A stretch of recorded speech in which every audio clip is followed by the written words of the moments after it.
일단 버티고 보자는 심사 아닐까요? 국민의힘 내부에서도 안 되겠다는 얘기가 나오는데 정호영 후보자 꿈쩍도 하지 않습니다.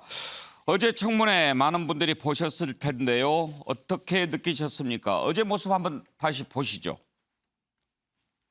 현재 인수위 사무실 인근에서 발달장애 자녀 둔 부모님들께서 집회 중이신데 알고 계십니까?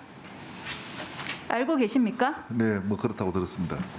무엇을 요구하는지 아십니까? 모르십니까? 무엇을 요구하는지 아시냐고요? 장관 후보자시잖아요. 후보자님, 아십니까? 모르십니까? 네, 정확히 무엇을 요구하고 계신지는 모르겠습니다. 발달장애인 24시간 지원체계 구축 요구하고 있습니다. 네네. 삭발 몇 명이나 하셨는지 아십니까? 단식 며칠째인지 아십니까? 윤석열 당선인의 인수위 여전히 묵묵부답입니다.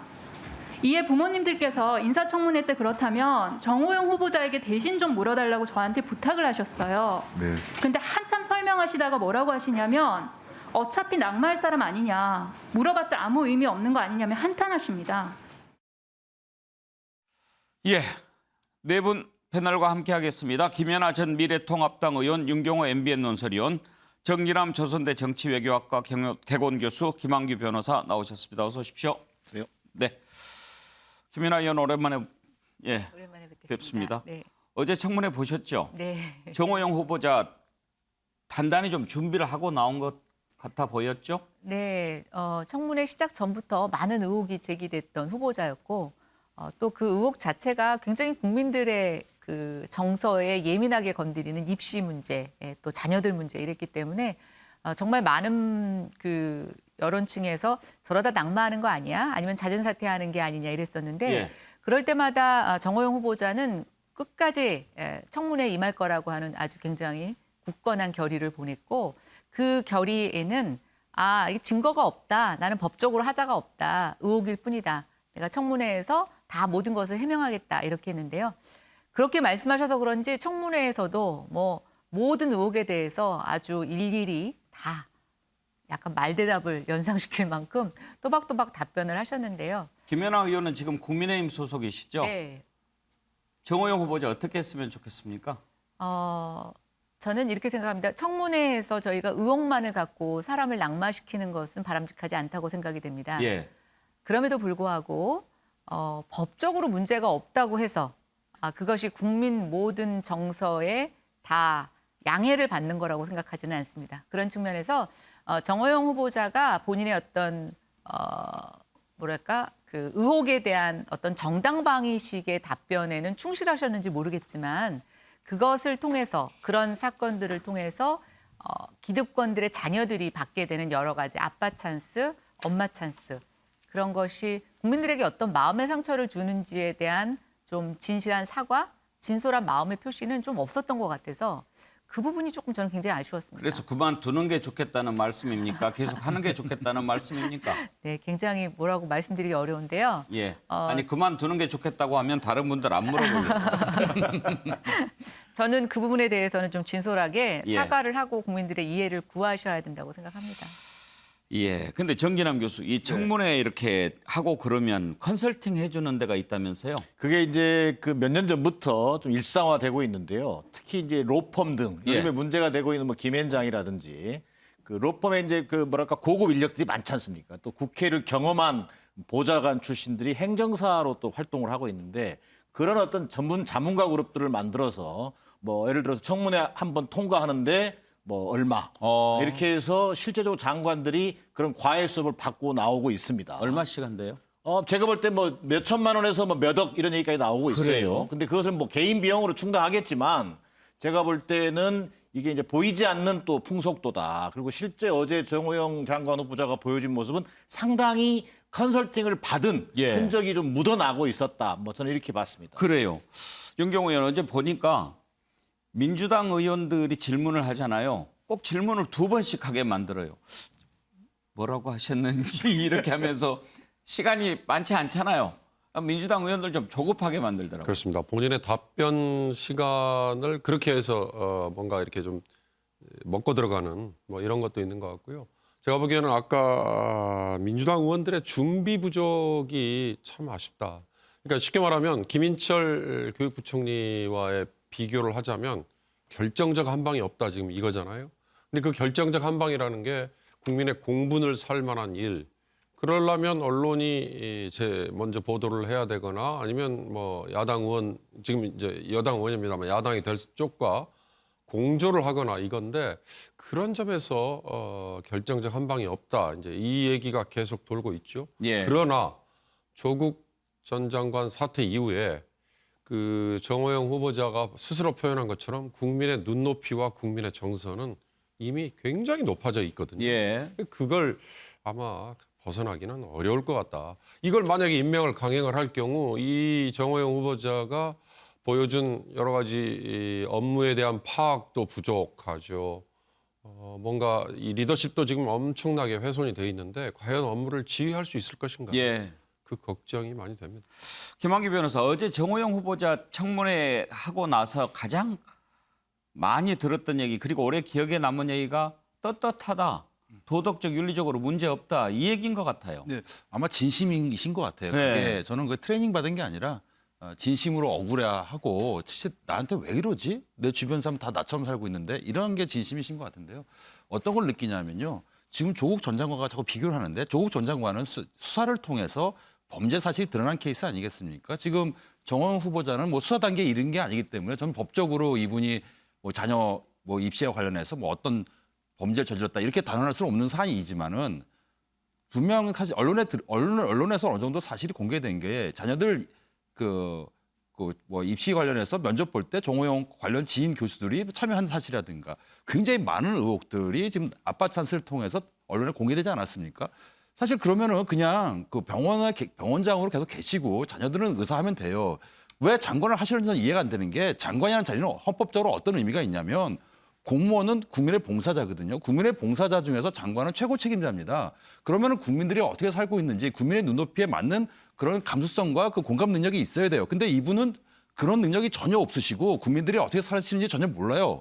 본인 주변에 그 단 1%에 해당될 정도의 사람들, 그러니까 다 나같이 살고 있는데 어떠냐 이런 의식으로 어떻게 국민에게 봉사할 수 있는지 이해가 되지 않거든요. 그냥 병원으로 돌아가셔서 계속 의사 활동을 하시고 자녀들은 뭐 의대 편입했으니까 의사로 활동하시면 됩니다. 굳이 뭐 공직자가 돼가지고 국민에 봉사하시려는 그런 뭐 노력을 하실 필요가 없는 분이라고 생각합니다. 예. 자, 네 분 의견 들어봤는데요. 어제 참 여러 가지 장면들이 있었습니다. 좀 더 보시죠. 지금 현재 저에게 제기된 수많은 의혹, 지금 보건복지부 홈페이지에서 쉽게 확인하실 수 있는데 그런 생각 해본 적이 없다 이렇게 보건복지부 홈페이지에서 63건의 그런 생각을 해본 적이 없다 제가 알겠습니다. 자, 그런데 왜 이런 있습니다. 후보 전 조국 장관의 경우에 청문회도 열기 전에 압수수색하고 수사를 착수했습니다. 당연히 이렇게 후보자도 해야 된다고 생각하나요? 제가 그 다른 분하고 뭐 왜 비교가 돼야 되는지 그걸 모르겠습니다. 네, 그럴 줄 알았습니다. 의혹 불법 백화점 수준이다 이렇게 얘기하고 있는데 동의하지 않죠? 예, 나온 게 없지 않습니까? 예. 이게 국민 눈높이랑 안 맞는 거거든요. 그거에 대해서 인식하고 계십니까? 이 사실관계가 규명되지 않은 채 국민의 눈높이가 맞춰진 것이 아닌가. 나온 게 없지 않습니까라는 말씀하셨어요. 그러니까 나는 법적으로 아직 나 기소 안 됐으니까 나온 게 없다는 뜻이죠. 아니 그런 알겠습니다, 후보님. 그리고 아까 말씀하시면서 무슨 잘못된 사실에 국민의 눈높이가 맞춰졌습니까? 아니 국민들께서 후보자님. 사실관계를 오인하고 계신다는 말씀입니다. 국민들께서요? 예, 그 사실관계를 오인하고 계시는데 그 부분이 불편하다면은 사과하겠습니다. 뭐 있으니까 국민들께서 그렇다는 지금 잘 몰라서 지금 이러시는 겁니까? 지금 그 말씀이십니까? 그래서 그것을 후보자님, 그걸 대답해 바로잡고자 주십시오. 제가 얘기해 국민들께서 나왔습니다. 모르셔서 지금 이러시는 겁니까? 그래서 제가 여기까지 온 것입니다. 그래서 의원님께서 어떻게 불편하시다면 국민에 대해서 그렇게 사과하겠습니다. 말씀하실 수가 있습니까, 후보자님? 후보자님 이렇게 말씀하시면 안 됩니다. 의원님께서 불편하시다면 후보님. 사과하겠습니다. 후보자님 지금 말장난하십니까? 다시 말씀해 보십시오. 불편하시다면 사과하겠습니다. 누가요? 제가 사과하겠습니다. 아니요, 대상이요. 의원님께서 불편하시다면 사과하겠습니다. 40년 지기 친구에게 어떤 마음이 듭니까? 왜냐하면 후보자 40년 덕분에 윤 당선인의 국정수행 능력에 대한 의문점들이 커지고 있고 부정 여론이 커지고 있는 건 알고 계시죠? 예, 예, 40년 지구인 친구에게 어떤 말을 해주고 싶습니까? 40년 직은 아니고요. 40년 직은 아니고 이제 대구 지검에서 근무할 때부터 몇 번 받는 사이인데 그건 임명권자의 권한이니까 거기에 대해서 제가 뭐라고 이야기하고 싶지는 않습니다. 죄송하다는 생각은 안 드나요? 임명권자에게?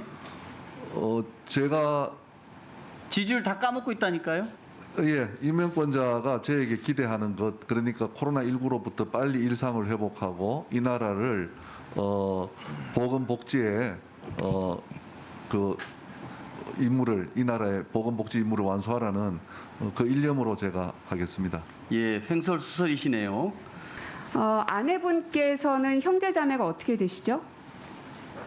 4남매가 있습니다. 4남매 중에 한 분이시네요. 그럼 네. 여자 자매는 몇 분이신가요? 아마 한 분이 있는 것으로 알고 있습니다. 아마라는 거는 예, 제가 처갓집하고 그렇게 친하게 지내진 않습니다. 아마가 아니고 한 분 있습니다. 그 예. 남자 형제가 둘이 있고 예, 당혹스러운 답은 아니요. 하지 말아주십시오. 아들 둘, 딸 둘이 있습니다. 예. 윤경호 의원, 저런 경우를 멘탈갑이라고 하죠. 그러니까 누구도 의식하지 않는 거예요. 특히 아까 대상이 누구냐. 그 굉장히 중요한 얘기인데 국민들이 어떻게 생각하고 있느냐는 나는 상관하지 않는다. 사실 그런 의미나 마찬가지인데 저는 사실 정호영 후보자가 지명이 됐을 때 모든 언론이 인수위에서 당연히 배경 설명을 그렇게 했으니까 따라간 건데요. 윤석열 당선인과 가까운 관계. 그때 나온 얘기가 40년 직이었어요. 그리고 더 따져보니까 대구 지검인가요? 첫 부임을 하고 가서 알게 된 이후로 관계가 두터운. 그래서 18명의 국무위원 중에 이 정호영 후보자를 포함해서 윤석열 당선인과 아주 오랜 친분을 가진 그래서 친구에 가까울 정도 그런 분들을 지금 4명 꼽았지 않습니까? 근데 그걸 지금 부인하고 있는 거는 사실은 시중에서 어떤 분은 유다의 예수를 나는 모른다라고 하는 거와 흡사하다. 이거 2번 죽는 길이다. 이런 얘기도 했어요. 그래서 제가 참 이 40년 지기가 아니다라는 저 부인은 정말 궁지에 몰리다 보면 저런 얘기까지 나오나 싶은 생각도 드는데요. 떳떳하지 못하다는 생각. 예. 김은하 의원, 특히 어제 자매가 어떻게 되느냐 부인의 아마 한 명, 이 말은 참 여러 사람들이 얘기를 많이 하더군요. 그러게요. 저는 그 의혹보다 장관 지명자의 답변 태도에 더 문제가 있는 것 같습니다. 그리고 이제 의사분이시잖아요. 보건에는 그런 냉철한 어떤 인식이나 태도가 도움이 될 수도 있을 것 같은데 이분은 보건복지부 장관입니다. 예. 네. 복지에 저렇게 냉정하면 될까? 좀 복지 부분에는 따스하고 또 상대방에 대한 아픔에 대해서 공감할 수 있는 능력이 있어야 되는데 어제 정호영 후보자에게 있어서는 보건 분야의 전문가로서의 인식은 보였지만 복지부 장관으로서의 면모는 좀 읽히지 않은 것. 저는 그게 가장 큰 문제라고 생각을 하고 있고요. 근데 어제 이렇게 질문들을 보면 사실은 지금 세간에 떠들고 있는 의혹에 대해서 민주당 의원들이 좀 집요하게 물어보지 못한 면도 있는 것 같고 반대로 지금 말에 대한 그 태도를 물어보기는 했지만 그건 역시 시간상 제한이 있어서 그런지 모르겠지만 정말 보건복지부 장관으로서의 역할에 대해서 좀 국민들에게 공감을 가질 수 있도록 질문하지는 못한 것 같습니다만 분명한 건 복지부 장관으로서의 어떤 면모는 어제 청문회에서 찾아볼 수 없었습니다. 그리고 정일환 교수 바로 그 부분이거든요. 그동안 이제 여러 가지 언론을 통해서 의혹들이 거론되지 않았습니까? 그런데 이번 청문회에서 민주당이 정말 날카롭게 꼼짝 못할 것을 들이대면서 정말 저랬구나 이런 것을 좀 기대를 했던 것 같은데 대체로 보면 그냥 나 너 미워, 나 너 싫어 이런 감정적인 게 너무 많이 드러났던 것 같지 않습니까? 이제 역시 이제 민주당 의원들이 보여준 전투력, 그다음에 이번 청문회를 통해서 결국 국민을 대신해서 의혹에 대해서 검증하고 또 거기에 대한 어떤 국민적 판단을 구하는 것 아니겠습니까? 국민의 대리인 자격으로 나가 있는 건데 그런 부분에서 사실 좀 많이 아쉬운 부분은 있습니다. 실제 자료의 부실이라든지 또 뭐 검증을 회피하려고 하는 후보자의 태도가 일관됐잖아요. 그런 부분에서 여러 가지 한계가 있겠습니다만 저는 그럼에도 불구하고 언론을 통해서나 또 우리가 여러 사람들이 결정적 하자 얘기하는데 저는 이미 정호영 장관 후보자의 결정적 하자를 얘기하기 이전에 공직 후보자가 갖춰야 될 어떤 뭐랄까 어떤 결격 사유 이거 저는 차고 넘치는 상황이다. 그리고 저 정도 의혹을 제기받고 있는 후보자가 속된 말로 버틴 전례가 있는지 저는 그것도 좀 의문이에요. 예. 그런 의미에서 마지막까지 떳떳하다고 얘기하는 그 정호영 장관 후보자의 모습을 보면서 저는 뻔뻔하게 이를 데 없다. 정말 후한무치한 태도를 과연 국민들이 용인해서 봐줄 수 있을 것인지 저는 대단히 의심스럽고 마땅히 사퇴하는 것이 맞다라는 것이 제 판단입니다. 정호영 후보자의 그런 태도에 질려서일까요? 아니면 더 공격할 힘이 없어서 그랬을까요? 민주당이 결국 저녁에 퇴장하면서 청문회가 그냥 흐지부지 끝나버렸습니다. 그 모습 한번 보실까요? 제가 도덕적으로나 윤리적으로나 문제될 것이 없다고 제가 생각하기 때문에 그렇습니다. 예, 저희도 장관 인사청문회를 여러 번 했지만 이런 청문회 진짜 처음입니다. 이렇게 의혹이 많은 후보도 처음이고요. 핵심 자료를 제출 거부하거나 기피한 것도 처음입니다. 또한 답변 태도도 아주 불량합니다. 무엇보다 중요한 것은 장관으로서 업무를 수행할 수 있는 전문성이 전혀 없습니다. 저는 이거는 수사기관이 수사를 통해서 밝힐 문제라 생각합니다. 더 이상 청문회를 진행하는 것이 의미가 없다고 생각하고 저는 퇴장하겠습니다. 저도 퇴장하겠습니다. 다 맞추고 왔어, 맞추고. 아니 말 맞추기 다 해가지고 자기들끼리 증인들끼리 다 짠짠했구만요. 오늘 인사청문을 하면서 후보자 이야기를 들으면서 그것이 사실이 아니다는 것을 입증해가는 과정에 아마 그동안 의혹 제기한 것이 맞지 않으니까 퇴장하는 거 아닌가 하는 심히 유감스럽게 생각합니다.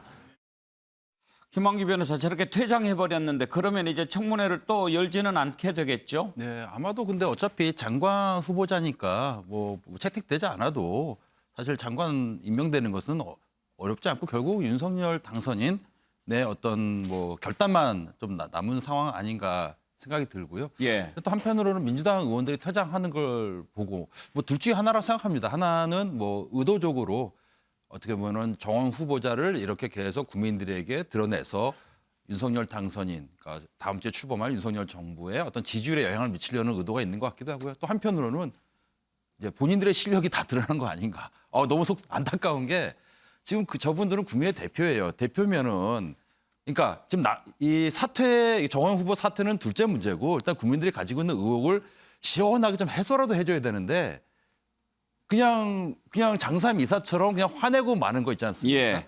그러면은 국민의 대표는 아니잖아요. 그래서 이렇게 퇴장해 버리면은 어떡하나 이런 또 생각도 듭니다. 예.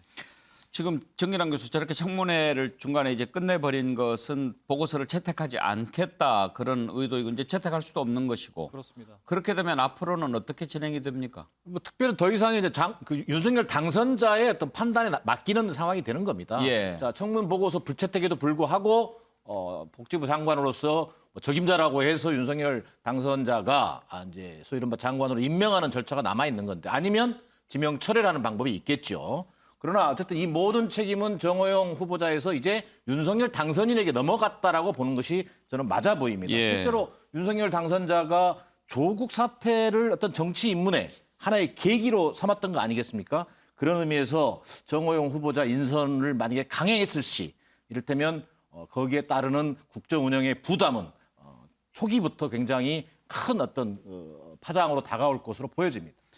어제 청문회에서 정호영 후보자 가장 많이 했던 얘기가 윤리적 도덕적으로 문제 없다라는 것이었다면 민주당 의원들 가장 많이 했던 얘기는 사퇴해라 합니다. 그냥 사퇴해라가 많았는데 들어보시죠 한번. 정호영 후보자님, 네. 요즘 힘드시죠?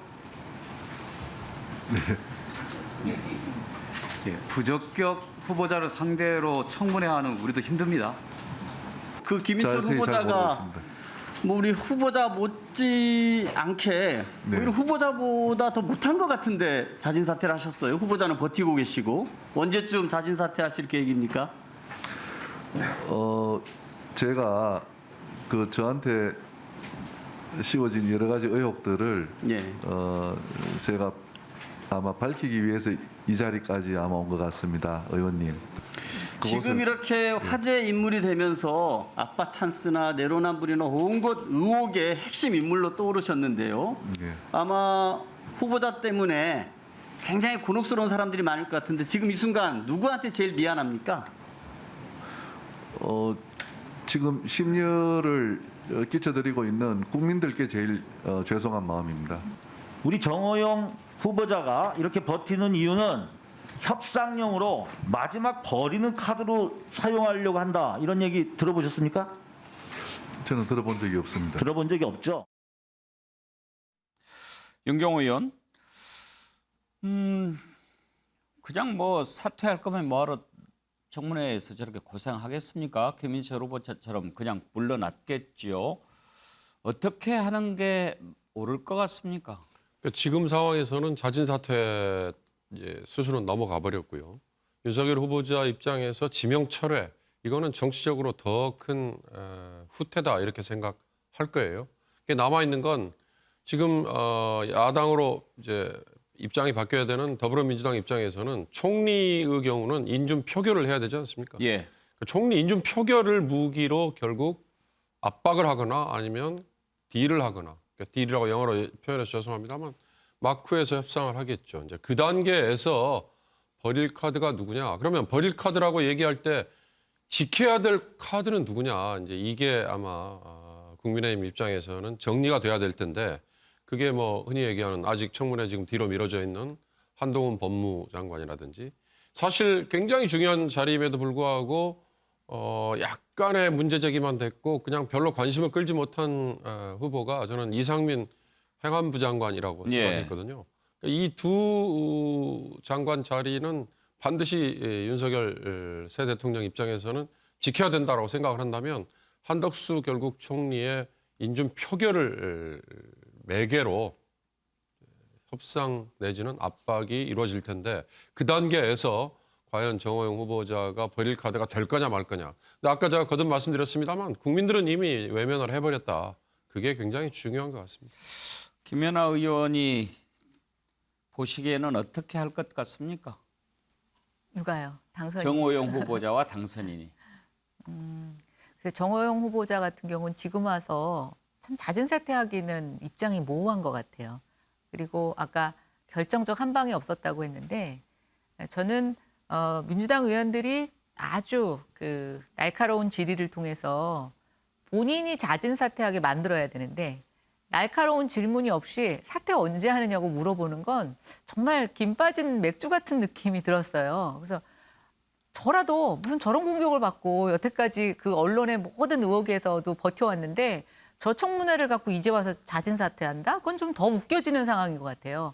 그래서 지금 오히려 자진 사퇴에 좀 오히려 그 기한은 넘어선 것 같다는 생각이 들고. 예. 근데 이제 좀 당선인 입장도 지금 인수위에서 입장이 나온 걸 보면 뭐 법적으로 뭐가 문제가 있느냐. 규명된 의혹은 하나도 없었다. 지금 이렇게 입장이 나오고 있어서 지금으로 봤을 때는 임명을 강행할 수도 있다라는 사인으로 읽힙니다. 예. 그런데 이제 지금 여러분들이 얘기하시지만 이번에 임명된 장관과 또 국회 인준이 필요한 국무총리 인준과의 이렇게 여러 가지 구도를 봤을 때 저는 뭔가 마지막 협상 카드로 쓰일 때 한 대상이 될 수는 있다라는 생각이 듭니다만 이제 나머지 후보자들 아직 청문회도 남아 있어서 정호영 후보자보다 또 더 심한 사람이 나올 수도 있지 않겠습니까? 그렇게 되면 오히려 또 정호영 후보자 같은 경우는 뭐 살아나는 카드도 될 수 있을 것 같은데 어쨌든 국무총리 인준 문제가 나머지 장관 후보자들의 청문회 결과에도 저는 연결이 될 것 같습니다.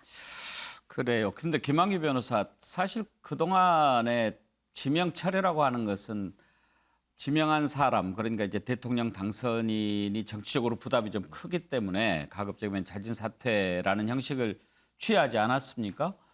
그런데 이제 달라졌으니까 또 국민들의 여론이 그렇다고 한다면 그걸 받아들이는 모습을 보여주는 것도 나쁘지 않은 것 같은데요. 네, 저는 오히려 그 윤석열 당선인께서 지금 그 어떻게 보면은 국민하고 싸워서 이길 이유는 없지 않습니까, 대통령께서? 사실 여론조사 해보면은 정호영 후보자에 대해서 굉장히 부정적인 여론이 높아요. 물론 정호영 후보자는 아까 제가 말씀드렸듯이 본인은 뭐 도덕적 윤리적으로 완벽하신 분이시니까 뭐 본인은 억울하실 수도 있겠는데 저 윤석열 당선인은 지금 어떻게 보면 국민의 어떤 대표 아니까 대표 중에서 제일 높으신 분 아니겠습니까? 헌법상 국가 원수니까. 그러면 여론이 이렇게 부정적인데 임기 지금 시작하자마자 마치 그 국민과 싸우는 모습. 이것은 이제 사실 문재인 정부에서 열어서도 사실 제가 굉장히 안타까운 점이 여러 차례 있었는데 여론이 좋지 않았는데 분명히 그걸 강행하는 모습들이 몇 번 있었거든요.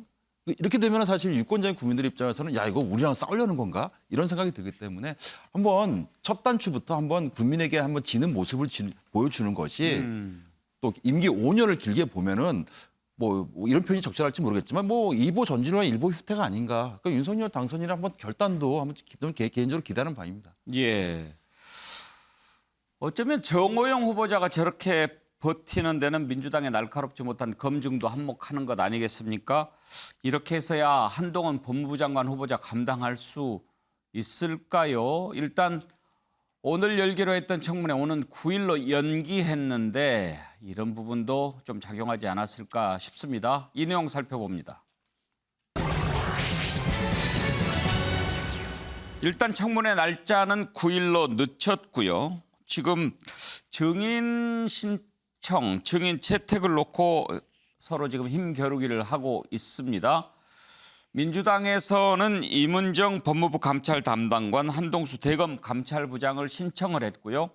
국민의힘에서는 박영진 의정부지검 부장검사 그리고 김경률 회계사를 증인으로 신청했습니다. 그런데 민주당에서 이 김경률 회계사 때문에 상당히 좀 불만이 많이 터져 나오고 있는데요. 왜 그런지 일단 내용을 좀 들어보시죠. 김경률이라는 분에 대해서 증인으로 신청되는 것은 저는 반대하겠습니다. 김경률이라는 분 사회 활동 많이 하시는 분인데요. 이분이 SNS에 쓴 걸 보면 죄송합니다. 우리 동료 의원님 이름을 거론해서 죄송한데요. 이렇게 썼습니다. 본인 김경률은 사실 확인을 제대로 하지 않고 특정 잔어로 확증 편향을 가진 후 최강욱 의원 노마 이런 얘기를 SNS에 썼습니다. 이렇게 공개적으로 의원한테 욕을 하는 분을 국회에 우리 증언을 쓸 수 없다고 생각합니다. 그러면 증인 합의가 안 된 상태에서 9일을 청문기일로 하는 데선 저는 찬성할 수가 없습니다. 박주민 간사 하루 종일 수없는 통화를 통해서 이런 논거를 지금 와가지고 또 내부 조율이 안 됐다 그러네요. 지금 그래서 그러면은 합의 없는 걸로 하고 저희는 지금 민주당이 간사 간 합의를 그럼 마음대로 본인들이 안 하자고 하는 거잖아요. 지금 청문회 안 하려고 하시는 거예요? 정진환 교수한테 좀 물어보고 싶은데요. 지금 민주당에서 임은정, 한동수 두 검사 그리고 국민의힘에서 김경률 회계사, 박영진 검사 이렇게 증인 신청한 채택한 이유가 뭔지 궁금한데요. 어쨌든 이제 지금 그 한동훈 후보자의 그 관련된 채널A 그 관련 사건, 예. 또 더불어서 검수완박 관련된 여러 가지 의견, 또 그 이런 것들을 증인을 통해서 다시 한번 좀 확인시키고 부각시키기 위한 걸로 아마 증인으로 거론되고 있는 것으로 알고 있습니다. 예. 김경률 회계사는 왜 부르려고 하는 거죠, 국민의힘이? 제가 그 부분은 정확하게 취재를 못했습니다만 국민의힘 입장에서는 그동안 그 김경률 회계사가 사실은 거의 반민주당 인사로서 좀 상징성을 가지고 있어요. 그리고 조국 사태라든지 최근에 또 한동훈 추미애 전 장관이죠. 예. 과에 문제가 생겼을 때라든지 일련의 그 모든 부분에 있어서 민주당에 반대하는 입장을 취하고 있었었고 또 한동훈 후보자의 입장을 좀 옹호하는 입장에 있다 보니까 국민의힘 입장에서는 증인으로 채택을 해서 결국은 좀 간접적으로 화력을 지원받겠다. 이런 의도가 내포되어 있는 것으로 알고 있습니다.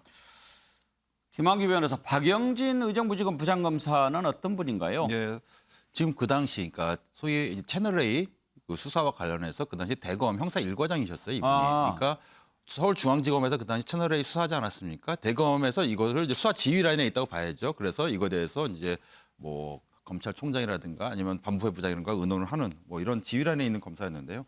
이제 왜 박영진 부장검사가 증인으로 채택됐나 이 배경을 보면요.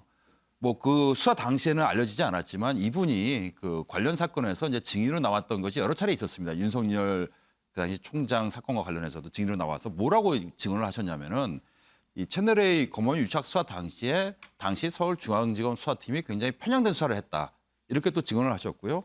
그리고 한동훈 지금 장관 후보자가 그 당시 그 이모 기자와 이런 범죄 사실을 공모한 사실이 밝혀지지 않았다. 뭐 이런 부분을 증언했거든요. 예. 이런 점을 봤을 때는 한동훈 후보자 입장에서는 본인이 이제 검언 유착과 관련해서 명백히 그 당시 수사 지휘 라인에 있었던 검사가 유리한 증언을 해줄 수 있으니까 뭐 증인 채택한 거 아닌가 생각이 듭니다.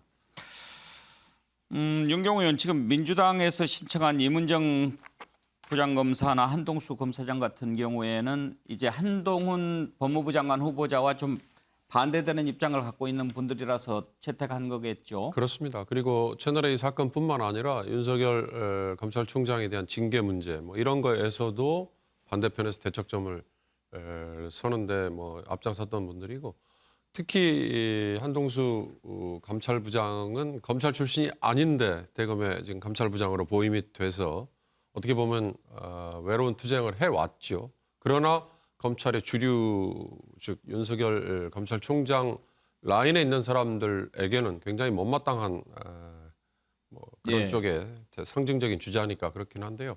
저는 아까 유상범 의원의 얘기에 민주당이 충분히 반박할 수 있는 여지가 최근에 벌어진 게 있다. 권성동 대표가 박병석 국회의장이 중재한 사실은 검수완박이라고 얘기되는 관련 법 실컷 합의해놓고 그거 걷어찼던 전례가 있지 않습니까? 그러니까 여야 합의를 어긴 거에 대해서 문제 제기하기에는 지금 권성동 대표가 계속 원내대표를 하는 한은 제가 보기엔 국민의힘은 굉장히 원죄를 안고 있는 거라서. 예. 근데 뭐 그걸 가지고 제가 민주당이 뭐 그걸 활용해라 이런 의미는 아니고요. 실은 저런 증인 문제가 어떻게 보면 지금 본말이 흐트러져 버리는 한동훈 법무장관 후보자의 그래서 청문회가 과연 9일 날도 아까 김연아 의원께서 지적하신 것처럼 정호영 보건복지부 장관 후보자에 대해서 민주당이 이렇게 준비 없이 덤벼가지고 되겠습니까? 라고 하는 얘기가 또다시 반복된다면 오히려 역풍에 휘말릴 수도 있을 것 같다. 조심해야 될 것 같다 싶은 준비를 많이 해야 될 것 같다 싶은 조언을 좀 드리고 싶습니다. 김연아 의원께서는 왜 민주당이 한동훈 후보자 청문회를 9일로 연기했다고 생각하십니까? 보통 이제 특정 후보자에 대한 청문회를 연기하는 데는 한 두 가지 이유가 있습니다. 뭐 이제 아주 레퍼토리처럼 단골 레퍼토리처럼 얘기하는 게 뭐냐면 자료 제출이 부실하다. 예, 그다음에 뭐 충분히 답변을 안 하고 있다. 뭐 이런 얘기죠. 예. 두 번째는 결정적인 한 방을 못 찾고 있을 때 의원들이 그 시간을 벌기 위해서 이제 계속 연기하는 경우가 있습니다.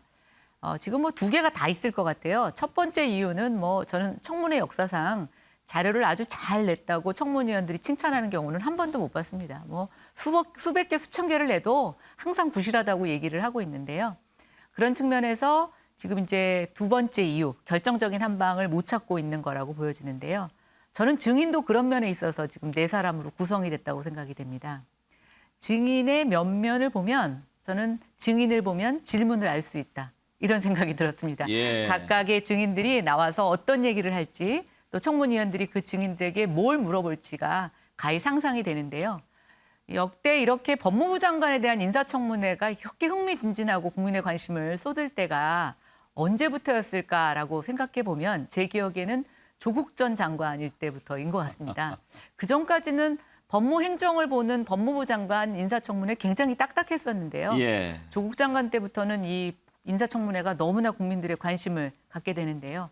거기에 이번에는 증인들까지 저렇게 가세를 하니까 무슨 호화 배우들이 캐스팅된 드라마가 예상이 되고 법정 드라마가 되지 않을까라는 생각을 해봅니다. 그리고 아까 이제 송기현 그 간사님 발언 중에 이제 김경률 회계사의 어떤 공개적으로 발언, 언어의 수위를 갖고 좀 지적을 하시는데요. 저는 뭐 평상적인 상황이면 충분히 받아들여질 수 있는 이의제기라고 생각이 됩니다. 근데 얼마 전에 민주당에서 이것에 대해서 한마디도 못할 일이 벌어졌죠. 예. 최강욱 의원이 법안 소위에서 이미 그 여러 가지 성행위를 연상케 하는 단어를 예. 갖고 또 본인이 그렇게 발언을 한 것 같고 남들이 잘못 들었다라고 지금 계속 이 변명 아닌 변명을 하면서 그럼 과연 최강욱 의원의 발언은 적절한 거였나? 민주당이 지금 어떤 특정 증인에 대해서 그런 발언을 얘기할 만큼 자신들에 대해서 엄정한 잣대를 갖고 국회에서의 의원의 품격을 지키고 있느냐라고 예. 보면 저는 의문의 일패가 아니었나 이렇게 생각해 봅니다. 그런데 정기남 교수 이제 9일이라고 하는 날짜를 놓고 또 이런저런 해석이 나오더군요. 그러니까 정말로 민주당이 한동훈 후보자 청문회를 제대로 준비를 했다면 꼭 9일로 했을까? 9일이 문재인 대통령 임기가 끝나는 날이고 윤석열 대통령 취임 하루 전이고 그날은 오히려 주목도가 더 떨어질 수 있지 않느냐 그런 점에서 말이죠. 그러니까 이제 어떤 의미에서는 앞서 뭐 김연아 의원께서도 얘기하셨습니다만 실무적으로는 어떤 그 이른바 자료 제출 부실, 그다음에 증인 채택 난항 뭐 이런 것이 실무적인 이유인 것 같아요. 그러나 실제적으로는 민주당 의원들 사이에 이런 두 가지 생각은 있는 것 같습니다. 하나는 실제 현재 한동훈 장관 후보자를 소위 낙마시킬 수 있을 만한 결정적 한 방은 아직 준비되어 있지 않은 모습입니다. 예. 그리고 두 번째는 자 윤석열 정부 출범 이전에 장관 후보자로서 꽃가마를 절대 태워주지 않겠다. 최대한 늦춰본 것이 지금 현재 9일로 되어 있는 것으로 보여집니다. 결국은 어떤 뉴스의 초점에서부터 좀 가려지게 하는 측면도 있겠습니다만 그런 의도도 가지고 있겠습니다만 또 아까도 여러 번 초창기에 나왔습니다만 한덕수 총리 후보자 인준을 둘러싼 하나의 어떤 그 낙마 카드로서 뭐 이를테면 한동훈 장관 후보자라든지 정호영 장관 후보자들을 좀 뭔가 딜해 볼 수 있는 시간을 좀 가지려고 하는 것 아니냐 이런 분석도 충분히 가능해 보입니다만 결과적으로 민주당의 선택이 한동훈 장관 후보자에 대한 청문회가 스포트라이트를 받게 하는 또 그런 측면에서는 좀 약간은 역설적인 측면은 느껴집니다. 예. 자, 한동훈 후보자 청문회 이제 9일 열리는데 그때 한번 보기로 하고요. 오늘은 또 이종섭 국방부 장관 등 3명 후보자에 대한 청문회가 있었는데 이 내용 살펴보겠습니다. 이종섭 국방부 장관 후보자 청문회에서는 용산 집무실 이전과 관련한 내용이 좀 많이 나왔고요. 특히 병사 월급 200만 원 공약이 지켜지지 않은 부분에 대한 것도 질문이 나왔습니다. 그리고 조승환 해양사부 장관 후보자 자료 제출을 놓고도 좀 정회를 하고 우여곡절이 있었는데 먼저 이종섭 장관 후보자 청문회 내용을 들어보겠습니다. 지금의 그러니까 국방부의 저 대통령 집무실 이전을 하는데 거기에 지금 보신 것처럼 저렇게 어수선한 저런 상황에서 그것이 시설 보안이 완벽하게 된다고 보세요? 확신할 수 있습니까? 예, 의원님께서 지적하신 그 문제점에 대해서는 저도 공감을 합니다. 제가 만약에 외국의 정보기관원이라면 저기에다가 도청장치를 설치하겠어요. 9.19 군사 합의에 대해서 어떻게 생각하세요? 그 남북 간의 긴장 완화 그리고 신뢰 구축 이런 것을 해야 된다는 그런 취지 여기에 대해서는 우리가 실제 그렇게 되고 있는지 이런 것들을 잘 점검해 볼 필요가 있다고 생각합니다. 군인 출신 맞으세요? 네. 잘 하고 있구만. 여기 보시오. 이제 서서히 준비해야지 이제. 요양은 바뀐 것 같아요. 예. 윤경호 의원, 이제 한기호 의원은 국민의힘 의원인데 저걸 보고 이제 뭐 군기 잡냐 이런 얘기도 나오더라고요. 글쎄요. 보니까 육군사관학교 같이 나왔고 한기호 의원이 9년 선배시더라고요. 뭐 딴 때도 저런 비슷한 장면 뭐 못 본 건 아니니까. 그러나 한기호 의원이 뭐 사무총장도 했고. 그러니까 결국 본인이 정말 군기 잡기인지 아니면 뭔가 튀어보려고 한 건지. 그러나 또 내용에서는 뭐 의미가 있는 질문도 있긴 있었습니다.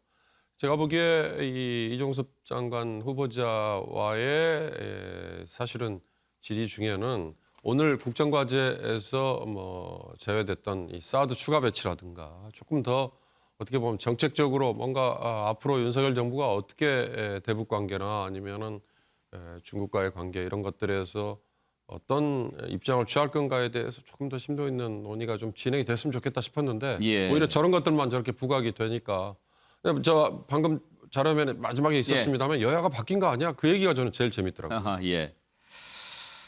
정일환 교수, 특히 이제 이종석 국방부 장관 후보자는 김용현 경호처장 내정자와의 관계를 놓고 과연 어떻게 저 두 관계가 풀려나갈까, 혹시 바뀌는 거 아닌가, 막 이런 얘기도 많이 나오더라고요. 아마도 제가 볼 때는 한기호 의원께서 이를테면 군기잡기라는 표현도 썼지만 이제 군 출신으로서 이른바 국방정책의 컨트롤 타워 역할을 해줘야 되잖아요. 그런 부분에 있어서 사실 제가 들을 때도 좀 얼토당토안했던 것이 뭐라고 그랬습니까? 9.19 군사합의를 이행하지 않은 것에 대해서 어떻게 생각하냐고 물어보니까 왜 이행하지 않는지 서로 잘 이행할 수 있도록 노력하겠다. 이게 무슨 말이죠?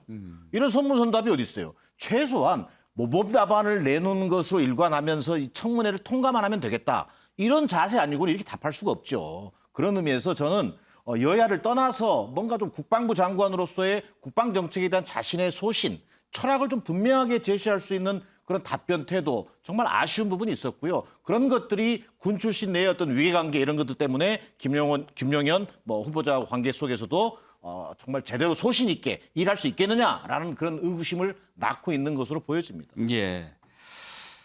자, 국방부 장관 후보자 청문회 받고요. 조성환 해양수산부 장관 청문회에서는 자료 제출 문제를 놓고 좀 논란이 있었는데 잠깐 보시겠습니다. 자료 요청을 했는데 21건 자체가 제출이 되지 않았습니다. 그래서 제가 요청한 21건에 대해서 좀 자료 제출이 됐으면 좋겠다는 말씀을 드리고요. 자녀 관련되어진 증여 문제, 통장 사본과 관련되어서는 자녀 문제에 관해서는 지금 저희 애들이 지금 우리나라 나이로 29, 30살이 전후된 MZ 세대 애들입니다. 더군다나 딸 같은 경우에는 지금 외국에서 거의 11년째 지금 생활을 하고 있는 상태였고 자녀들의 그 동의를 받기가 지금 상당히 어렵다는 말씀을 좀 드리고 싶습니다. 양해 부탁드리겠습니다. 김연아 의원, MZ세대라 애들도 내 마음대로 잘 안 된다 이런 얘기인 것 같습니다. 안 되는 면이 있죠. 네, 저도 비슷한 연령대 아이가 있는데 잘 안 예. 되는데 저는 저렇게 양해가 되는 게 특정인에게만 양해가 되고 만약에 다른 후보자였는데 그 후보자는 냈다면 어떻게 됐을까. 그리고 꼭 그게 국내에서 있는 자녀들은 내야 되고 해외에서 살고 있기 때문에 내지 않아야 되는가. 그건 좀 아닌 것 같습니다. 근데 저는 이제 인사청문회를 보면서 이렇게 보면 너무 과도한 자료를 요구할 때가 있어요. 예, 그래서 우리가 좀 그 자료 요청하고 제출받고 또 그것에 대한 정보, 개인정보 같은 거는 좀 지켜주는 일종의 규칙, 이런 것들은 좀 만들 필요가 있다고 생각이 되고요. 오히려 정말 선의로 모든 자료를 순수하게 제출하는 사람들이 오히려 손해를 보고 저렇게 이리저리 핑계대면서 제출하지 않는 사람들이 덕을 보는, 이거는 정말 공정한 사회가 아니고 상식이 있는 청문회가 아니라고 생각이 됩니다. 예. 김한규 변호사, 워낙 이제 초대 내각 여러 장관 후보자에 대해서 일제히 청문회를 하기 때문에 평소 한두 명에 대해서 청문회했다면 막 문제되고 그랬을 것도 어떻게 보면 지금 정호영, 김인철, 한독수 이런 후보자들 덕에 좀 살아남는 후보들도 있을 것 같습니다. 아예 사실 국민들 머릿속에는 뭐 가장 눈에 띄는 사람이 일단은 뭐 정호영 후보자 당연하고요. 예. 그다음이 이제 한동훈 후보자, 그다음이 뭐 이제 한덕수 총리 후보자 이 정도 아니겠나 생각이 들고요. 나머지 후보들에 대해서는 뭐 청문회를 오늘 했나? 뭐 이런 인식 아닐까 생각이 드는데요. 저는 오늘 마지막에 그 조승환 후보자 같은 경우는 또 상당히 해명이 또 일리가 있다. 예. 왜냐하면 법으로 강제된 자료는 아니거든요. 그래서 아까 김 의원님 말씀처럼 뭐 형평성 차원에서라도 아예 그냥 하나의 어떤 국회에서 법으로서 뭐 예를 들면은 뭐 직계 비속, 그러니까 직계 존속 부모님 자료는 몰라도 자녀들 자료에 대해서는 제출 의무를 부과하는 것이 그렇게 좀 입법을 개정하는 것이 맞지 않나 또 생각은 듭니다. 김연아는 인사청문회 해보셨을 텐데 네. 이렇게 좀 인간적으로 이야기하면 약간 양해도 되고 그런 경우가 있지요? 아니요, 전혀 아닙니다. 오히려 그래요? 그러니까 요즘 트렌드인데요. 예. 그래서 옛날에는 인간적으로 얘기를 하면 좀 통했던 것 같은데 어. 요즘은 오히려 아주 또박또박 답변을 해가지고 토론을 하듯이 해야지만 뭔가 근거로 남고 그렇지 않으면 뭐 그 팩폭에 거의 뭐 삭막해졌군요. 네, 굉장히 좀 예, 옛날 같지 않습니다. 그리고 제가 이제 아까 한교 의원님 그 질문을 보면서 좀 느낀 건데, 저는 저게 참 바람직한 자세다. 그러니까 보통 우리가 청문회에서 예. 보면은 여당은 그냥 후보자 무조건 방어해 주느냐고 감싸고. 정신 없고, 야당은 공격하느냐고 정신이 없는데, 오히려 여당 우리 측인 의원들이 더 냉정하게 질문과 정책에 대해서 냉철하게 물어봐 주는 것, 저는 저게 정말 바람직한 모습이라고 그래요. 생각이 됩니다. 아까 여기 화면에는 안 나왔지만 한교 의원님 그렇게 얘기를 해요. 그 9.19 군사합의와 관련해서 선문선답 하시느냐고 먼저 물어봅니다. 예, 그래서 오히려 전 예리하게 지적했다고 생각을 하고 있고요. 좀 청문회 문화가 그렇게 바뀌었으면 좋겠다는 생각 해봅니다. 청문회뿐만 아니라 상임위도 마찬가지인 게, 과거에 저희들이 일선에서 취재할 때하고 달라진 게, 기자들이 있고 카메라가 있는 거와 기자들이 나가고 카메라가 없어지고 예. 나면, 마이크 끄고 나면, 지금 김연아 의원께 질문하셨던 것처럼 인간적으로 접근도 되고, 좀 봐주지 왜 그래, 살살 때려, 이 가능하잖아요. 근데 지금은 그게 불가능한 이유가, 언론 미디어 매체 말고 시민단체라든지 아니면 개인 블로거들조차도, 유튜버들조차도 그래요. 와서 방청 권한으로 일거수일투족을 다 예. 중계를 하고 찍어서 나중에 계속 그걸 퍼나르지 않습니까? 그러니까 그런 점에서 어떻게 보면 투명화돼 가고 있는 거죠. 그러니까 의원들이 그만큼 바짝 정신을 차려야 되는 겁니다. 모든 게 다 나가니까요. 그렇습니다. 뭐 마이크 꺼진 이후에 한 얘기에서 오히려 더 가십거리를 찾아내고 뭐 이러지 않습니까? 예, 자, 청문회 들여다봤습니다. 다음으로 넘어갈까요? 지방선거. 이번 지방선거에서는 또 보궐선거가 함께 치러지게 되죠. 그런데 지금 이재명, 안철수 두 대선 주자 출마설 때문에 지방선거보다 더한 관심을 모으고 있습니다. 이재명 민주당 상임고문 인천 계양 을의 송영길 서울시장 후보의 지역구였죠. 여기에 나갈까 하는 얘기가 많이 나오고요. 안철수 인수위원장은 성남 분당갑, 김은혜 경기지사 후보의 지역구였는데 이쪽에 지금 얘기가 많이 나옵니다. 그런데 아직은 공천 신청을 하지 않았다고 하는데 전략 공천할까요? 이준석 대표는 계속 꽃가마 태우는 일은 없다고 얘기하는데요. 한번 살펴보겠습니다. 먼저 안철수 대표 오늘 인수위에서 기자들이 물어보니까 그냥 웃기만 했는데요. 이준석 대표 입장이 어떤지 들어보죠. 공천 절차 추가 등록은 이번에 저희가 지방선거 광역 단체장 후보들에게도 항상 열었었던 그런 상시적인 절차이기 때문에 저는 그거 자체는 지금 시점에서 공관위가 판단할 일이다 저는 이렇게 생각하고, 아까 제가 말씀드린 것처럼 근데 이 국회의원 보궐선거도 공천이 이번 주 말까지 마무리돼야 됩니다. 안철수 전략공천 가능성 좀 열어둔 상황인 것 같은데. 이번에 선거는 전략공천의 활용 가능성도 있다라고 제가 분명히 말했거든요. 그러니까 그것이 어떤 특정 지역과 결부해서 얘기하는 것도 아니고, 이번에는 시일상의 문제로 저희가 모든 지역 경선하지 못할 수도 있다는 거는 제가 오히려 예고했던 부분입니다. 김연아 의원, 지금 이준석 대표는 끝까지 전략 공천 얘기는 안 하고 있는데 어떨 것 같습니까? 전략 공천 얘기 안 하시지만 전략 공천이 있을 수도 있다. 모든 지역은 다 경선할 수 없다라고 얘기를 열어놓고 있죠. 예. 저는 마지막 그 단어에 오히려 좀 의미를 두어야 될 것 같고요. 문제는 지금 시간상 경선을 하기가 남은 기간까지 너무 좀 이렇게 촉박하다는 것입니다. 그래서 이제 대표 입장에서는 전략 공천을 한다고 먼저 얘기를 하게 되면 남하에서 거론되는 사람들이 너무 뻔하다 보니까 너무 이제 메시지가 강하게 전달이 될까 봐 좀 굉장히 중의적으로 표현하시는 것 같고요. 문제는 당사자라고 지목받는 안철수 인수위원장의 답변입니다. 굳이 아니라고 부인하지 않는다는 거죠. 네, 그래서 이번 주말에 이제 인수위 임기가 만료되는 그 시점에서 어떠한 식으로든 입장 표명이 있지 않을까 생각이 됩니다. 지금은 이제 인수위원장직에 있으니까 아직은 입장을 밝히는 게 좀 조심스럽긴 하겠죠. 모레 해단식 한다고 하니까 끝나고 나면 밝힐 것 같은데 보시기에 출마할 것 같습니까?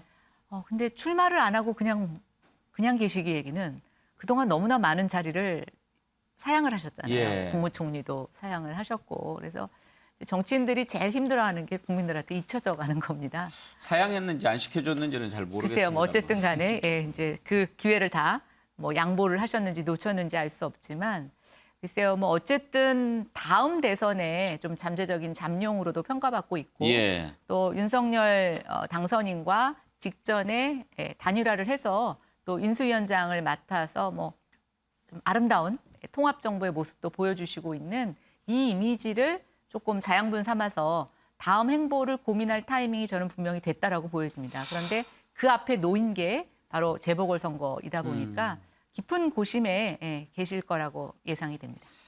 그렇죠. 정기란 교수, 지금 안철수 인수위원장의 정치적인 미래 보면은 일단 이제 당 대표 맡는 것이 가장 큰 일일 텐데 그러기 위해서는 원내 진입이 매우 중요하죠. 현실적으로 굉장히 중요한 과제가 될 겁니다. 그것은 안철수 위원장뿐만 아니라 지금 이제 민주당의 이재명 후보 같은 경우도 사실은 8월 전대를 통해서 뭔가 당의 당대표로 좀 입성하고 그것이 결국은 차기 대권에 중요한 어떤 교두보를 쌓는 이런 어떤 일련의 계획을 가지고 있다는 측면에서는 안철수 후보께서도 이제 더더욱이나 그동안 국민의힘은 자신이 어떤 일구었던 국민의당과 이미 흡수합당됐다고 해도 과언이 아니지 않겠습니까? 그렇다면 결국은 본인의 어떤 자생력을 통해서 당내의 당권 도전을 도전하고 그것을 통해서 차기 대권으로 가는 그런 첫 걸음이기 때문에 본인으로서는 대단히 중요한 지금 분수령에 와 있다고 보여지고요. 예. 좀 아쉬운 부분들은 물론 인수위원장이라고 하는 어떤 그 현실적 제약 조건이 있겠습니다만 기본적으로 안철수 위원장이 가졌던 그동안의 모습 늘 뭐 NCND 이것도 아니고 저것도 아니고 이런 어떤 좀 두루뭉실한 생각보다는 본인의 어떤 정치적 어떤 진로에 대해서 좀 더 분명한 메시지를 통해서 국민들을 좀 끌고 가는 그런 모습은 좀 아쉬워 보입니다. 그런데 이제 윤경호 의원, 이준석 대표는 이재명 고문에게 도망가지 말고 성남 분당갑 와서 안철수가 됐든 뭐 누가 됐든 한번 붙어라 이렇게 얘기하고 또 김기현 전 원내대표는 안철수 후보에게 이렇게 좀 큰 인물이 인천 계양 같은데 이재명 후보 나오면 그 험지에 가서 좀 싸우고 그러면 얼마나 좋겠나. 보는 사람 입장에서는 안철수, 이재명 붙으면 참 볼만한 싸움 될 텐데 두 사람이 그런 부담 갖고 싸울까요? 그게 이제 제3자의 관점이냐 아니면 당사자의 관점이냐 이거 아니겠습니까? 근데 사실 본인이 나가서 쉽게 이길 수 있는 곳은 뭔가 선물, 시혜 이렇게 보여지고 반대로 험지라고 아까 표현을 하셨는데 나가서 될 수 있을까? 예를 들어서 이재명 후보가 대장동이 있는 그 지역구에 나가가지고 이길 수 있을까라고 하는 그건 또 별도의 문제지 않습니까? 저는 근데 이런 얘기 나올 때마다 사실 전국적인 정치인이 어느 지역인들 못 가겠습니까?만은 우리 공직선거법상 참 이 가지고 있는 나쁜 제도가 결국 나쁜 사람들을 또 만드는 거다. 이를테면 인천에서 의원을 하던 송영길 의원이 갑자기 서울시장 나오는 거, 대구에서 정치했던 유승민 전 후보가 갑자기 경기지사 나오는 거 이것조차도 60일 규정 때문인데 이 국회의원 선거는 국회의원은 주소지 옮기지 않아도 가능하지 않습니까? 사실 그거 바꿔야 된다고 그렇게 얘기하지만 오불 관원인 게 이번 같은 이런 것들이 계속 앞으로 반복될 것이다. 아까 제가 모두에 말씀드렸습니다만 정치하는 분들 전국적인 단위의 정치를 하는 분들이니까 무슨 상관이냐 이러지만 사실 지역 일꾼이라고 얘기하는데 어느 동네가 어느 골목에 뭐가 있는지 알지도 못하는 분들이 과연 지역구 의원으로 나가는 거 이게 맞는 건가 이런 원초적인 질문도 한번 던져보겠습니다. 국회의원은 거기 주소지 안 옮겨도 출마할 수 있습니까? 충분히 가능합니다. 그래서 정말 그때가 17대였나요? 지금은 이제 정치 안 하고 있는 홍정욱 의원이 막판에 선거운동 개시하기 직전에 전략공천이 돼가지고 주소 없이 본인이 본인의 투표권 행사를 하지 못하는 투표는 못하는 거죠. 그렇죠. 자기를 찍지 못하는 어처구니 없는 상태에서 손해보는 거죠. 예, 자기 한 표를 손해보면서도 당선이 됐던 유명한 전례가 있죠. 예. 자, 이재명 고문은 어떻게 할지 궁금한데 박홍근 민주당 원내대표 얘기를 한번 들어볼까요? 저는 원래 이제 지방선거 좀 지원은 불가피하다. 열심히 이건 하셔야 되지 않겠냐 이렇게 생각을 했는데 네. 지방선거 상황이 좀 많이 지금 그 어려워지고 있는 부분이 있기 때문에 저희로서는 결국은 지난 대선에서 이재명 후보를 그 지지했던 분들의 마음을 다시 결집시키는 것이 지방선거의 어쩌면 아주 중요한 전략이다 이렇게 보고 있거든요. 이제 그런 점에서 이재명 후보가 직접 그렇게 이제 출마를 해달라고 하는 그런 인천 지역이나 수도권 또는 전국에 그런 요구들이 있기 때문에 네. 그 부분을 좀 열어놓고 지도부가 좀 판단을 해보자. 예, 말을 좀 어렵게 하는데 열어놓고 판단을 해보자. 그 말 뜻은 출마 권하는 것처럼 들리지 않습니까? 이준석 대표는 당당하게 좀 한번 싸워봐라 이렇게 얘기합니다. 들어보시죠. 이재명 후보가 본인이 단군 이래 최대 환수 실적을 냈다고 자랑스럽게 이야기한 대장동이 포함된 분당 갑 지역구를 회피하고 인천 계양을 지역구 출마를 선택하려고 한다는 이야기가 횡행합니다. 이재명 후보는 만약 이번 보궐선거에서 출마한다면 꼭 수천억 원을 환수해서 주민들께 돌려줬다는 본인의 최대 치적 대장동이 포함된 분당갑 지역구에서 초밥과 소고기, 베트남 음식, 샌드위치와 닭백숙의 추억과 함께 하셨으면 합니다. 김한규 변호사, 이재명 고문이 뭐 이준석 대표 말 듣겠습니까? 아유, 아마 전혀 관심이 없을 것 같은데 지금 본인의 어떤 정치적 미래에 대한 고민 때문에 아마 지금 뭐 특히 이제 국민의힘 관계자들이 뭐라고 하는지는 아예 관심이 없을 것 같고요. 근데 이재명 후보가 사실 뭐 고향은 안동이긴 하지만 예. 뭐 정치적 기반일까랄까 아니면 삶의 어떤 대부분을 사실 성남에서 살지 않았습니까? 그래서 뭐 본인의 정치적 입지를 위해서는 이번 뭐 보궐선거에서 굳이 출마를 하겠다면은 사실 분당갑 외에는 아마 전혀 선택을 안 할 겁니다. 선택을 하지 않는 것이 본인의 어떤 정치의 미래를 위해서도 바람직할 뿐만 아니라 만약에 뭐 인천에서 출마한다고 그러면 성남에 있는 그 지역구민들이 되게 당황할 것 같은데 지금 이건 뭐지 이런 생각들 하실 것 같고 그래도 아예 출마를 안 해서 아니면 경기도 지금 김동연 후보를 지원한다든가 둘 중에 하나만 있지 예. 뭐 제3의 지금 뭐 인천 얘기는 아마 본인이 아마 지금 관심이 아예 없을 것 같습니다.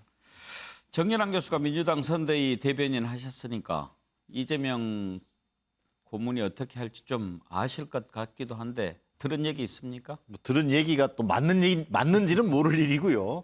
제가 볼 때 그러나 어쨌든 지금 상황 변경은 생기고 있는 것 같다. 그리고 이재명 지사 쪽도 한 발 출마 한 발 앞으로 오고 있는 건 분명해 보인다. 그 가장 큰 배경은 뭐 이재명 뭐 당대표 추대해야 돼, 뭐 나중에 전당대회 나와야 된다 이런 여러 가지 논란을 떠나서 우선 당장 지방선거 판세가 대단히 불리하단 말이에요. 예. 뭔가 지지층 결집의 계기가 필요하다고 하는 당 지도부의 판단이 지금 움직이고 있다. 그런 면에서 당 지도부가 이를테면 전략공천위원장인 이원욱 의원도 뭐 차출서를 언급했고 또 박홍근 원내대표도 오늘 또 언론 인터뷰를 통해서 열어놓고 판단한다고 했지 않습니까? 이런 것들을 보면 당 지도부가 이재명 후보에게 요청하는 형식으로 여기에 이재명 후보가 화답할 가능성이 좀 커졌다라고 볼 필요가 있어 보입니다. 예.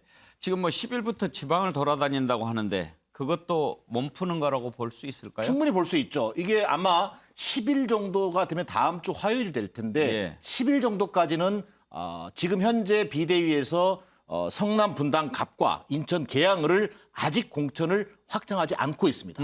비워놓고 있습니다. 그래서 아마 10일이 분수령이 되면서 뭐 전략공천 만약에 출마를 하게 된다면 전략공천이라는 결정을 하게 될 것 같고요. 또 그것과는 상관없이 지방선거 어떤 유세를 통해서 이번 선거에 붐업을 만들어야 된다라고 하는 당 상임 고문으로서의 역할을 다하는 모습을 보여주게 될 것으로 뭐 예상해 볼 수 있을 것 같습니다. 다음 주에는 뉴스가 더 많아지겠군요. 다음으로 넘어가겠습니다.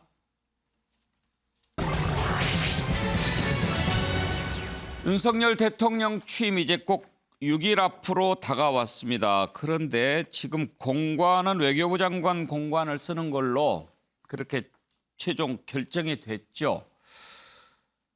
김건희 여사가 외교부 장관 공관을 둘러본 소식 전해졌는데 이 과정에서 김건희 여사가 외교부 장관 공관에 강아지를 안고 나타나서 정의용 외교부 장관 부인에게 내가 여기 좀 둘러볼 테니 잠시 나가달라고 그런 얘기를 했다라고 우상호 의원이 얘기를 전했습니다. 이 진실 공방이 펼쳐지고 있는데 글쎄 그랬을까요? 한번 우상호 의원 얘기를 들어보시죠. 제가 직접 아주 밀접한 외교부 장관하고 아주 밀접한 관계 분에게 직접 들었는데요. 분명히 김건희 여사가 개 끌고 와서 강아지 안고 오셨겠죠. 그리고 외교부 장관 그 사모님에게 70대가 넘으신 분한테 이 안을 둘러봐야 되니 잠깐 나가 있어 달라고 해서 바깥에 정원에 나가 계셨고 그 사이에 그 안을 둘러봤다. 갑자기 와가지고 상당히 잠깐 나가 있어라. 불쾌했다. 제가 이런 얘기를 전화를 들었고요. 무슨 공문이 온 것도 아니고요. 공문이 오고 한 건 아닌 것 같고요. 공문. 글쎄요, 정말 저런 일이 있었을까 싶은데 계속 지금 진실 공방이 이어지고 있습니다. 오늘 벌어진 내용 한번 보시죠. 지금 우상호 의원 얘기는 마치 남이 사는 집에 갑자기 들이닥쳐서 내가 좀 둘러봐야 되니까 나가 있어라 이랬다는 취지잖아요. 그게 상식적으로 믿기지가 않아요. 우상호 의원이 말을 좀 비틀었거나 만들어냈을 가능성이 높아 보여요. 저는 CCTV 공개하면 될 것 같습니다. CCTV 있습니다. 그래서 CCTV 공개하면 개를 안고 있었는지 안 안고 있었는지는 확인되지 않겠습니까? 그런데 만약에 CCTV를 공개했는데 개가 없었다. 그럼 뭐 그 발언을 했던 우상호 의원이 적절한 조치를 취해야겠죠. 그래서 중요한 건 CCTV 공개 같습니다. 그건 동의하십니까? 아니 공개하면 되겠죠. 네. 근데 지금 민주당에서는 강아지를 안고 간 것도 문제라고 제기를 하는 거예요? 아니, 저는 취지가? 문제라고 생각합니다. 아 그래요? 예, 왜 문제죠 그게? 지금 그러니까 어떻게 강아지를 안고 외교부 장관 공간을 둘러봅니까? 이건 정말 그거 문제죠. 강아지가 GS 지지이기 때문에 안 된다는 그게 무슨 말씀이에요? 말씀이십니까? 그런 말씀하시면 그러니까 곤란하고요. 예, 나중에 좀 이상하게 흘러가는데, 근데 김연아 의원, 지금 이제 논란은 간 것은 이제 확인이 됐는데 강아지를 안고 갔다. 강아지를 안고 간 게 문제가 되나요? 그래서 저도 그거는 왜 문제인지 모르겠습니다. 다만 이제 가장 문제가 된 것은 좀 봐야 되니까 좀 나가달라 그렇게 얘기를 했다면 그건 좀 불쾌할 수 있었겠는데 그랬을까요? 근데 이제 오늘 또 나온 소식에 의하면 그때 집을 보러 갔었을 때 김건희 여사가 집을 보러 갔었을 때 외교부 장관 사모님이 거기 계시지 않았다라고 지금 확인을 해주고 있는 겁니다. 예, 그래서 이게 누구 말이 맞는지는 모르겠지만 글쎄요, 이게 뭐 그냥 지나가다 들린 건 아니고 가기 전에 간다고 약속을 했고. 근데 저는 굳이 외교부 장관 사모님이 거기서 기다려서 맞이하셨을까? 아니면 오히려 집을 좀 마음 편하게 보라고 집을 오히려 비우실 수도 있지 않았을까? 이런 생각도 드는데 어쨌든 뭔가 지금 오늘 나온 소식으로는 그 자리에 같이 없었다. 그리고 사전에 방문하겠다고 충분히 얘기를 하고 협의를 하고 갔다라고 하니까 글쎄요. 우상호 의원의 얘기는 이제 뭐 말 그대로 전언입니다. 남이 하는 얘기를 들었으니까 좀 그 얘기가 신빙성을 갖기보다는 어제 오늘 나와서 외교부가 공식 확인해주고 있는 얘기가 조금 더 맞지 않을까라는 생각이 들고 글쎄요 그 반려동물을 안고 가는 것 특히 지금 이제 윤석열 당선인 같은 경우에는 반려동물이 굉장히 많고 굉장히 자식처럼 같이 지내신다라고 알려지는데 글쎄요 그거 자체를 좀 문제 삼는 것은 대한민국 반려인들 모두에게 좀 문제 제기를 하는 것 같아서 좀 조심스러운 발언이라고 생각이 됩니다. 윤경호 의원은 어떻게 생각하세요? 개를 안고 가는 게 뭐 문제가 되겠습니까? 그러나 이게 공식적인 행보였느냐, 비공식적으로 갔느냐, 더 구체적으로 얘기하면 공식 수행원이 있었느냐, 아니면 없었느냐, 그거에 따라서 저는 이런 사후의 논란이 커지고 뭐 쓸데없는 말이 만들어지고 그래서 뒤집어 보면 제2부속실을 없애겠다고 얘기했는데 왜 제2부속실이 지금까지 필요했는지를 이런 사건이 역설적으로 보여줄 수 있을 것이다. 그러니까 이미 김건희 씨는 대통령으로 취임을 해야 될 윤석열 당선인의 배우자, 부인으로서 그 행보 하나하나가 다 공식적인 일이거든요. 공개적으로 이루어져야 될 일이고 근데 이게 전혀 비공개로 이루어졌고 그러다 보니까 이런 사실이냐 아니냐라는 얘기까지 나온단 말이죠. 저는 앞으로 이제 두고두고 이런 비슷한 일들이 또 나오지 않을까 싶습니다. 아킬레스건이라는 말이 있지 않습니까? 이게 취약하지만 굉장히 치명적인 부분을 지칭하는 말이잖아요. 김건희 여사가 대통령의 부인인데 그 아킬레스건이 돼서는 아마 국정 운영에 얼마나 큰 부담이 되겠어요. 그런 점에서 이런 간단한 일이 앞으로 더 크게 똑같이 투영되는 걸 막는 반면교사로 좀 삼는 게 중요할 것 같습니다. 정진환 교수, 김건희 여사가 강아지는 참 좋아하는 것 같아요. 뭐 그 자체를 뭐 탓할 이유는 없어 보입니다. 그런데 이제 지금 인수위에서 법적 조치 얘기를 하는데 CCTV를 공개하면 보면 사실 여부는 알 수 있지 않을까요?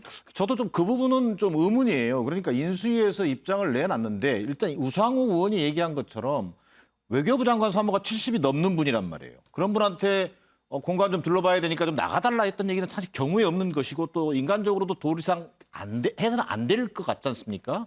이런 부분이 제기됐단 말이에요. 그런데 인수위가 내놓은 답은 뭐냐면 사실과 다르다.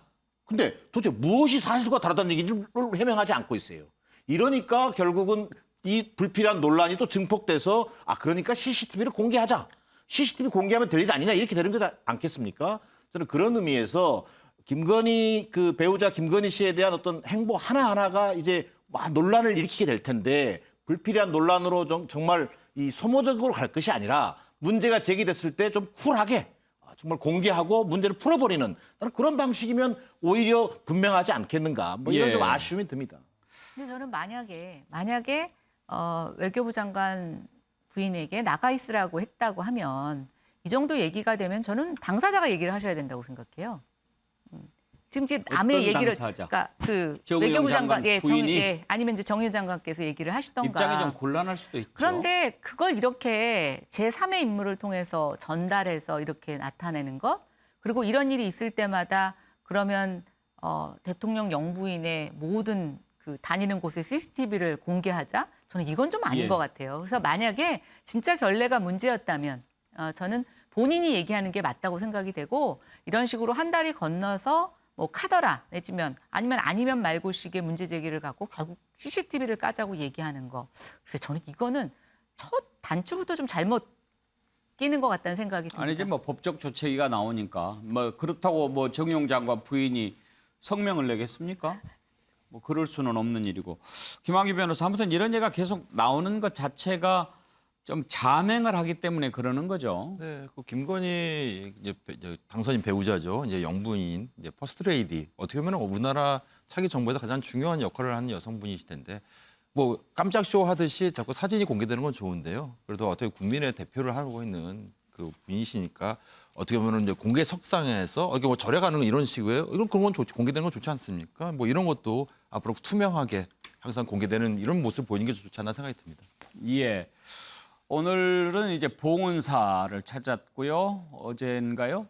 또 구인사 찾았는데 이렇게 잇따라서 불교계 인사들 만나는 것 보여주는 모습도 잠깐 전해드렸습니다.